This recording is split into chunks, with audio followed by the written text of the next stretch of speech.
السلام عليكم ورحمة الله وبركاته.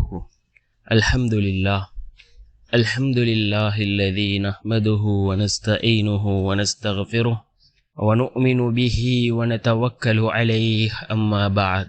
அன்பிற்குரிய அல்லாஹ்வின் நல்லடியார்களே, அன்பு சகோதரர்களே, நாம் தொடர்ச்சியாக பார்த்து வரக்கூடிய துஆக்களினுடைய திக்ருகளினுடைய தொகுப்பில் இன்று நாம் பார்க்க இருக்கின்ற விடயம் என்னவென்றால், இன்றைய தினம் இரவு வேளை நாம் இந்த துஆவை ஓதி அல்லாஹ்விடம் பிரார்த்தனை செய்வோம். இந்த துஆவை, இந்த தஸ்பீஹை ஓதுவதன் மூலமாக அல்லாஹ் ஜல்ல சுப்ஹானஹு வ தஆலா நம்முடைய பாவங்களை மன்னிக்கின்றான். நமக்கு மிக வேகமாக அல்லாஹ் பதில் வழங்குகின்றான். அல்லாஹ்வினுடைய உதவிகள் நம்மை வந்தடையும். அந்த அளவுக்கு சிறந்த அற்புதமான ஒரு இஸ்திக்ஃபார் துஆவை தான் நாம் இன்றைய வீடியோவில் பார்க்க இருக்கின்றோம். அன்பார்ந்த சகோதரர்களே, அல்லாஹ்வின் நல்லடியார்களே, அல்லாஹ் ஜல்ல சுப்ஹானஹு வ தஆலா நமக்கு ஏராளமான நிஅமத்துக்களை வழங்கியிருக்கின்றான்.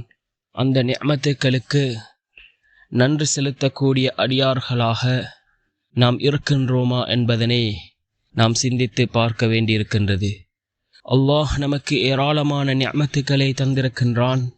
அதிலே மிக முக்கியமான ஒரு நிஅமத், ஆரோக்கியமான வாழ்க்கையை அல்லாஹ் நமக்கு வழங்கியிருக்கின்றான்.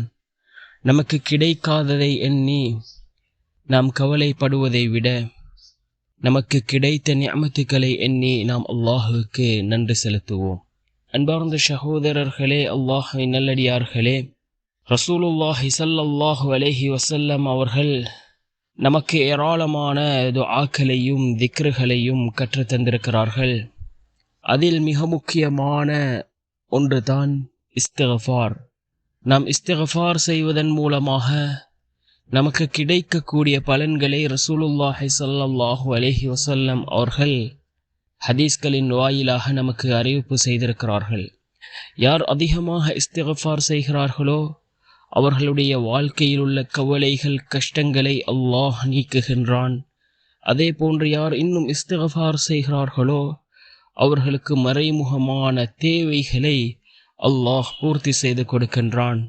அதே போன்று அவர்கள் நினைக்காத புறத்திலிருந்து அல்லாஹ் ரிஸ்கை அவர்களிடம் கொண்டு வந்து சேர்க்கின்றான். இவ்வாறு ஏராளமான சிறப்புகளை ரசூலுல்லாஹி ஸல்லல்லாஹு அலைஹி வஸல்லம் அவர்கள் இந்த இஸ்திக்ஃபாருக்கு கூறியிருக்கிறார்கள். அன்பார்ந்த சகோதரர்களே, அல்லாஹ்வின் நல்லடியார்களே, நாம் அதிகமாக இஸ்திக்ஃபார் செய்வோம்.